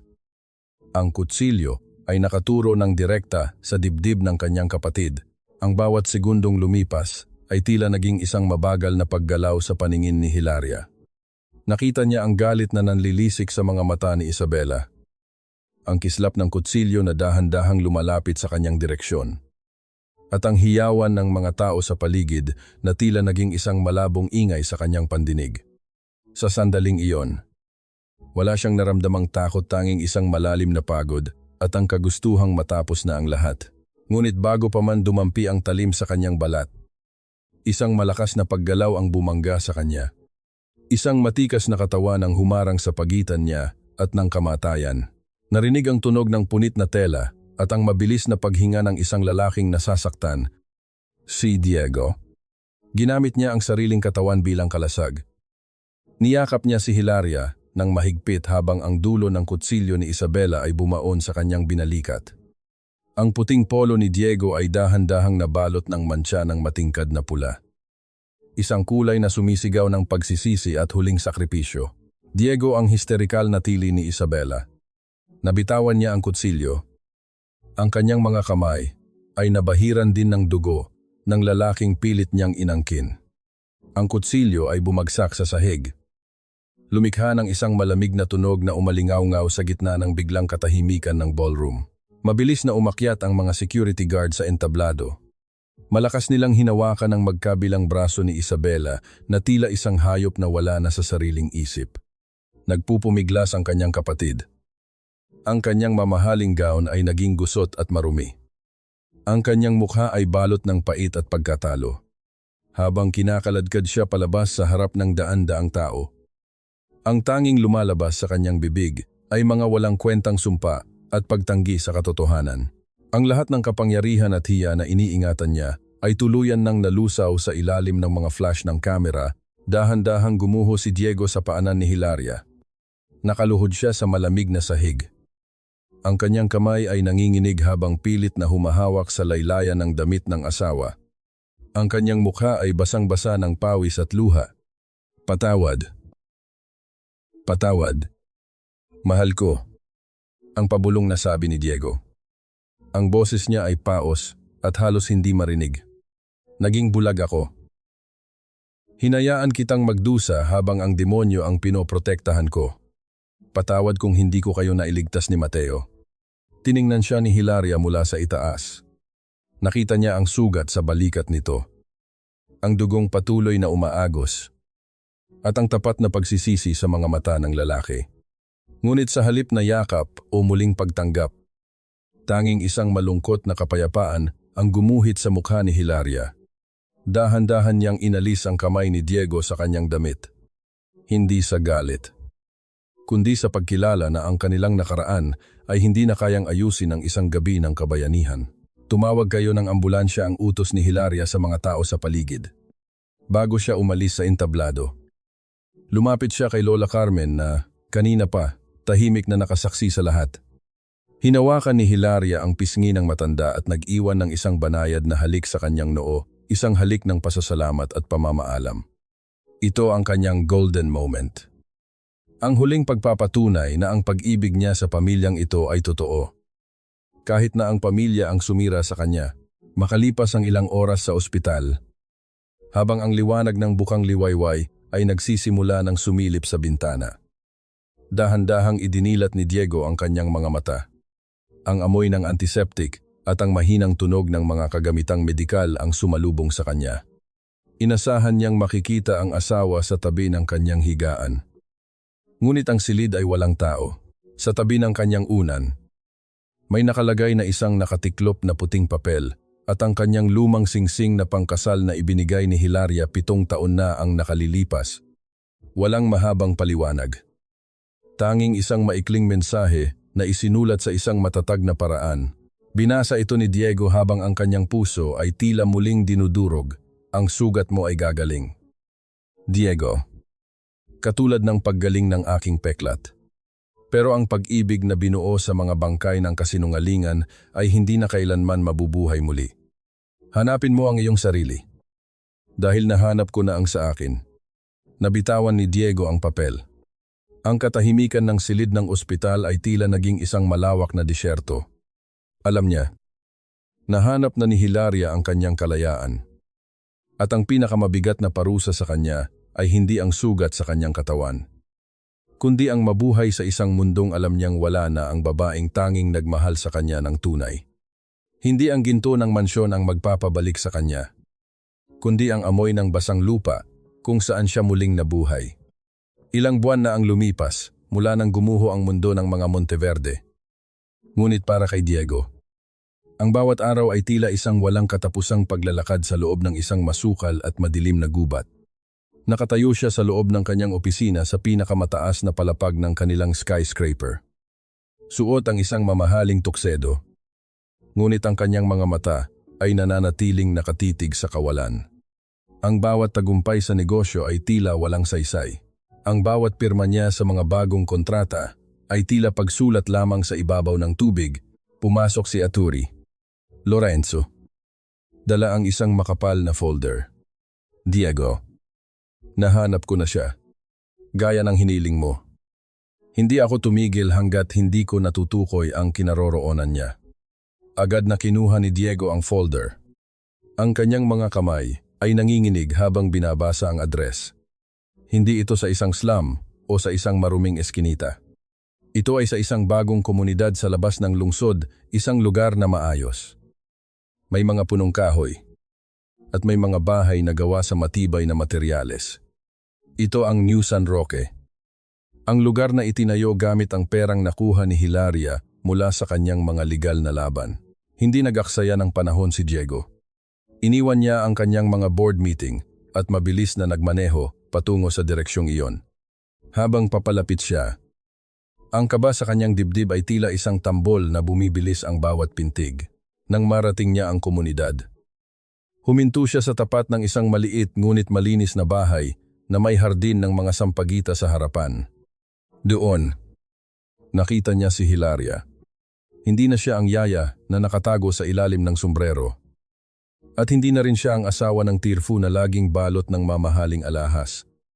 Suot ang isang simpleng duster na pambahay. Ang kanyang mukha ay nagniningning sa ilalim ng liwanag ng araw. Ang peklat sa kanyang pisngi ay tila naging bahagi na ng kanyang kagandahan, isang marka ng kanyang katatagan. Ngunit biglang tumigil ang puso ni Diego nang makita niyang may lumabas na isang lalaki mula sa loob ng bahay. Ang lalaki ay nakasuot ng puting coat ng doktor at masayang nakikipag-usap kay Hilaria. Nakita ni Diego ang pagtawa ni Hilaria, isang tunog na matagal na niyang hindi naririnig. Isang tunog na puno ng tunay na ligaya. Ang selos at sakit ay sabay na gumapang sa kanyang buong pagkatao. Huli na ba ako? Ang tanong niya sa sarili. May iba na ba siyang kasama? Dahan-dahang nagdilim ang kalangitan at nagsimulang bumuhos ang isang malakas na ulan. Ang tunog ng bawat patak ng ulan sa tuyong lupa ay tila isang malungkot na melodiya. Sa kabila ng ulan, lumabas si Diego mula sa kanyang marangyang sasakyan. Hindi niya pinansin ang pagkabasa ng kanyang libo-libong halaga na suit. Naglakad siya patungo sa gate. Ang bawat hakbang niya ay puno ng pag-aalinlangan. Nang makita siya ni Hilaria, tumigil ito sa pagtawa. Ang lalaking doktor ay tumango lamang at nagpaalam na dala ang kanyang gamit. Siya pala ang doktor na regular na tumitingin sa kalusugan ni Ligaya. Ang batang kinupkop ni Hilaria. Naiwan ang dalawa sa gitna ng buhos ng ulan. Ang distansya sa pagitan nila ay iilang metro lamang. Ngunit tila ito ay isang karagatan ng mga pagkakamali. Sa harap ni Hilaria, dahan-dahang lumuhod si Diego sa putikan. Ang kanyang mga tuhod ay bumaon sa malambot at basang lupa. Ang mismong lupa na dati ay itinuturing niyang dumi. Ang kanyang mga mamahaling sapatos ay nabalot ng putik, ang parehong sapatos na pinaglinis ni Isabela kay Hilaria noon. Hindi ako nandito para kunin ka pabalik. Hilaria. Ang boses ni Diego ay paos.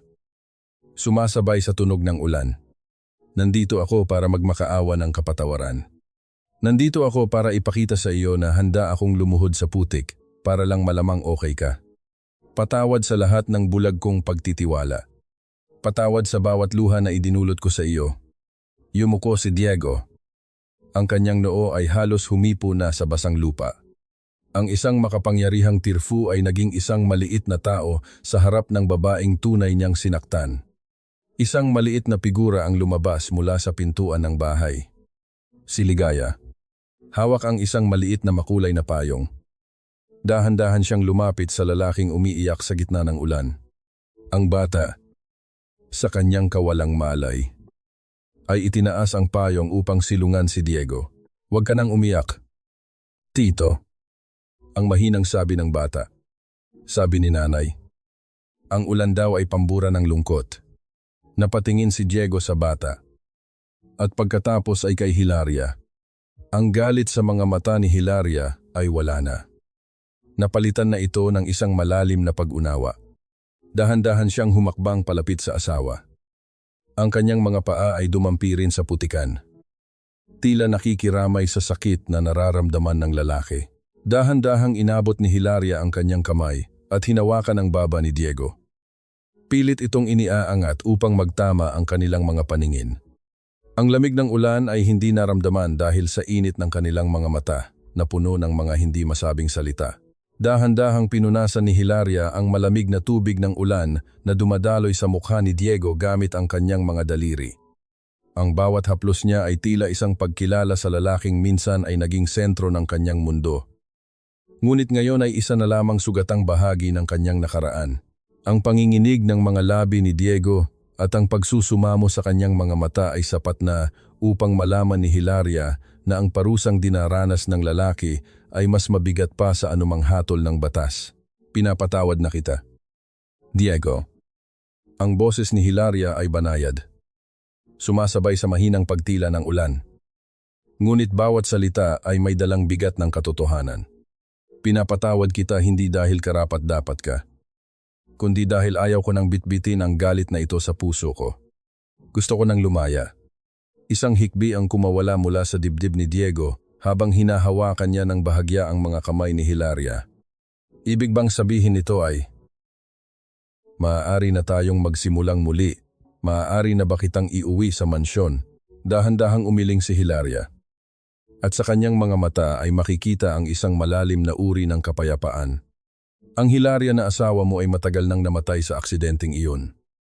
Diego, ang babaeng nasa harap mo ngayon ay isang Hilaria na natutong tumayo sa sarili niyang mga paa nang wala ang iyong yaman o proteksyon. Hindi ko na kailangan ng mansyon para maging buo. Ang New San Roque. Ang mga taong ito. Si Ligaya. Sila ang tunay kong tahanan. Binitawan ni Hilaria ang kamay ni Diego at tumayo ng tuwid. Ang pagpapatawad ay hindi laging nangangahulugan ng pagbabalik sa dati. Minsan, ito ay nangangahulugan lamang ng pagbibigay ng pagkakataon sa isa't isa na maglakad sa magkaibang landas nang wala ng bitbit na pait. Tapos na ang kwento natin bilang mag-asawa. Diego, hayaan na nating manatili iyon sa nakaraan. Habang unti-unting tumitila ang ulan, ang balita tungkol sa pagguho ng kaharian ni Isabela ay mabilis na kumalat. Sa loob ng madilim at malamig na selda ng kulungan, ang babaeng dati ay kinatatakutan at tinitingala ay isa na lamang anino ng kanyang sarili. Ang kanyang buhok ay gulo-gulo. Ang kanyang mga mata ay nakatitig sa bakanting pader habang patuloy na bumubulong ng mga halagang nawala sa kanya.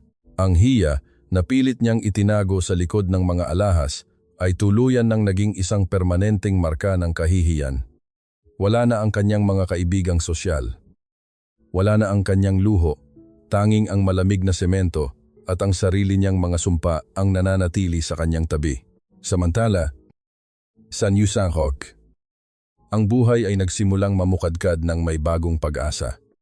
Sa loob ng maliit na bahay ni Hilaria, dahan-dahang inalalayan ni Hilaria si Lola Carmen na nakaupo sa isang armchair na nakaharap sa bintana. Ang matanda ay tila mas masigla na ngayon.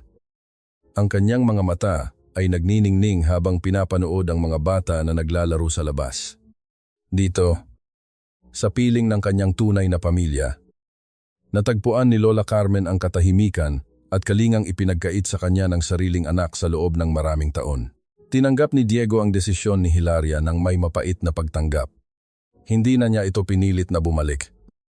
Sa halip, ginugol niya ang kanyang oras at yaman upang maging lihim na tagapagtanggol ng komunidad ni Hilaria. Nagtatatag siya ng mga scholarships para sa mga bata at nagpapadala ng mga kagamitang medikal para sa klinika. Lahat ay ginagawa niya ng walang anumang hinihinging kapalit. Tuwing linggo, dumarating siya dala ang mga paboritong prutas ni Lola Carmen. At sa mga pagkakataong iyon, nagkakaroon sila ni Hilaria ng maikling pag-uusap sa ilalim ng puno ng mangga hindi bilang mag-asawa, kundi bilang dalawang taong natutong magpahalaga sa distansya at respeto. Isang hapon, habang ang araw ay dahan-dahang lumulubog sa abot tanaw, naglalakad si Hilaria sa tabing daan kasama ang batang si Ligaya. Ang kulay kahel na liwanag ng langit ay tumatama sa kanyang mukha. Binibigyang diin ang bawat linya ng kanyang karanasan. Ang bawat hakbang niya sa ibabaw ng tuyong lupa ay tila isang pasasalamat sa bawat unos na dumaan. Dahil kung hindi dahil sa mga iyon, hindi niya matatagpuan ang tunay na liwanag sa loob ng kanyang sarili. Napatigil si Hilaria at tumingin sa malayo. Sa direksyon kung saan matatagpuan ang lungsod, wala na ang pait, wala na ang hapdi. Ang kanyang puso ay kasing tahimik na ng gabi na dahan-dahang dumarating. Ang peklat sa kanyang mukha ay hindi na isang paalala ng apoy, kundi isang patunay na ang isang buhay, gaano man ito durugin, ay palaging may kakayahang bumangon, magpatawad, at muling magsimula sa ilalim ng bagong sikat ng araw. Ang bawat paglubog ng araw sa abot tanaw ng New San Roque ay tila isang dahan-dahang pagpikit ng isang mahabang kabanata ng sakit. Ang dating lupain na balot ng alikabok at takot ay isa na ngayong masiglang komunidad kung saan ang mga halakhak ng mga bata ay mas malakas pa sa ingay ng mga makina ng lungsod. Sa gitna ng lahat ng ito, nakatayo ang isang maliit na bahay na may puting bakod at mga gumamela sa paligid. Sa loob ng bahay, ang amoy ng sariwang nilutong kape ay humahalo sa halimuyak ng mga bulaklak sa labas. Nakaupo si Hilaria sa kanyang paboritong upuang kahoy. Hawak ang isang lumang album ng mga larawan. Ngunit hindi na ang mga larawan ng kanyang nakaraan ang tinitingnan niya ng may pait. Sa halip, pinagmamasdan niya ang bagong larawan ni Ligaya na nakasuot ng kanyang uniforme sa paaralan. At ang larawan ni Lola Carmen na masayang kumakain ng mangga sa ilalim ng puno. Natagpuan na ni Hilaria ang kapayapaang 7 taon niyang hinanap sa mga basurahan at eskinita. Ang bawat linya ng peklat sa kanyang mukha ay hindi na isang paalala ng apoy at pagkawasak, kundi isang mapa ng kanyang tagumpay laban sa tadhana. Sa kanyang puso, wala na ang bigat ng galit kay Isabela. Ang balita tungkol sa tuluyang pagkawala ng bait ng kanyang kapatid sa loob ng selda ay tinanggap niya ng may buntong hininga ng pakikiramay. Hindi ng tuwa. Naintindihan ni Hilaria na ang pinakamalupit na bilangguan ay hindi ang rehas na bakal, kundi ang sariling isipan na binuo sa kasakiman at inggit. Isang mahinang tunog ng pagkatok sa pinto ang bumasag sa kanyang pagmumuni-muni. Hindi na kailangang magtanong ni Hilaria kung sino iyon. Ang bawat hakbang sa labas ay pamilyar na sa kanyang pandinig. Pumasok si Diego. Dala ang isang maliit na basket ng mga sariwang tinapay mula sa bayan. Ang kanyang mukha ay wala na ang dating tigas at lamig ng isang tirfu. Ang bawat ngiti niya ngayon ay may bahid ng tunay na pagpapakumbaba. Hindi siya nagmamadali. Hindi siya nagdidikta. Kontento na siya sa kung anong oras ang ibinibigay sa kanya ni Hilaria sa bawat linggo. Ang bango ng kapa mo. Hilaria. Ang mahinang sabi ni Diego habang inilalapag ang basket sa lamesa. Eksakto ang dating mo. Nakapagsalang na ako ng tsaa para kay mama. Ang sagot ni Hilaria nang may banayad ng ngiti. Sa isang bihirang pagkakataon, lumapit si Diego at dahan-dahang ipinatong ang kanyang kamay sa balikat ni Hilaria. Isang simple at tahimik na pagdampi. Ngunit puno ng libu-libong salita ng pagsisisi at pasasalamat. Hindi sila bumalik sa pagiging mag-asawa sa paraang inaasahan ng mundo. Ngunit ang kanilang ugnayan ay mas matibay pa ngayon, isang pagkakaibigang dumaan sa apoy at muling nabuo sa ilalim ng ulan. May isang uri ng kilig na nananatili sa pagitan nila. Isang uri ng nagniningas na damdamin na hindi na kailangan ng mga mararangyang alahas o mansyon.